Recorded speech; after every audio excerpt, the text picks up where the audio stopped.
ہمارے اجتماعی ضمیر کی لاش بڑی سڑ رہی ہے، یہ وہ خواتین ہیں جن کے ساتھ نامساعد حالات ہیں، سماجی مسائل ہیں، گھریلو اڑچنیں ہیں، اس لیے انہوں نے اپنے مسائل اور حالات سے مجبور ہو کر اسلام کے دامن کو چھوڑ دیا اور غیروں کے ساتھ پکڑ لیا، اپنے خاندان اور سماج کے ساتھ غداری کر گئی اور دوسرے مذہب کے لوگوں کے ساتھ رشتہ بنانے پر اور ان کے مذہب کو قبول کرنے پر آمادہ ہو گئی۔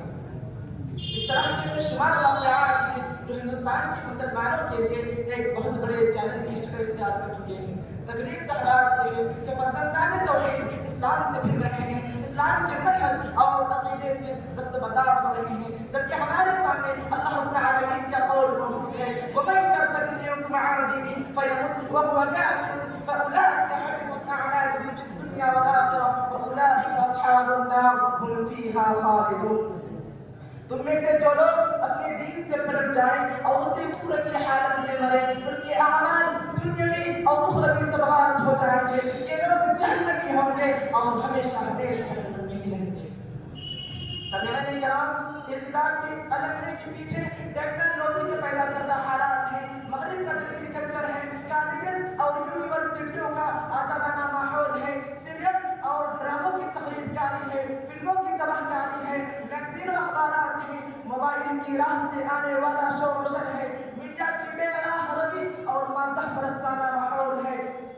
عشق و محبت کے جو چلے ہیں، شادی بیاہ کے رسم و رواج اور مشکلات ہیں، خلا و طلاق کی بڑھتی شرح ہے، ارتداد کو بڑھاوا ان حالات سے ملا ہے۔ شاعر کہتا ہے وقت کرتا ہے پرورش مرسوم، حادثہ ایک دم نہیں ہوتا۔ محترم حاضرین، ارتداد کا ایک بہت بڑا سبب علم دین کا فقدان ہے، دین کا علم، دین کا شعور اور دین کے مبادی شعور سے آگہی دین پر قائم و دائم کے لیے بہت ضروری ہے۔ اللہ تعالیٰ نے قرآن مجید کے اندر فرمایا فَاعْلَمْ أَنَّهُ لَا إِلَٰهَ إِلَّا اللَّهُ، جان لو کہ اللہ کے سوا کوئی حقیقی معبود نہیں۔ تو دین کا علم، توحید کا علم اور ایمان سے آشنائی یہ دین پر استقامت اور بقا کے لیے بہت ضروری ہے۔ یہ افسوس کی بات ہے کہ آج ہمارے سماج اور معاشرے میں مسلمانوں کا مزاج بھی مزاج رہا ہے، تعلیم کے نام پر صرف دنیاوی اور عصری علوم سے بچوں کو روشناس کرنا ضروری سمجھ لیا گیا ہے۔ دنیاوی علوم اور عصری علوم کا کوئی مخالف نہیں ہے، لیکن عصری اور دنیاوی علوم میں بچوں اور بچوں کو مکمل تجربے سے مشغول کر دینا یا عصری علوم کے حوالے کر دینا اور انہیں دینی علوم سے ناخبر رکھنا یہ دین سے دوری کا سبب بنتا ہے۔ جو لوگ بھی آج دین سے برگشتہ ہیں، اسلام سے مرتد ہو رہے ہیں، ان کا اگر آپ جائزہ لیں گے تو آپ کو نظر آئے گا کہ انتہائی سنگین ترین صورتحال ہے۔ دین سے لاعلم ہونے کی وجہ سے دین کی قدر و قیمت، عقیدے کی اہمیت اور دین پر استقامت کا مسئلہ انتہائی کمزور ہے۔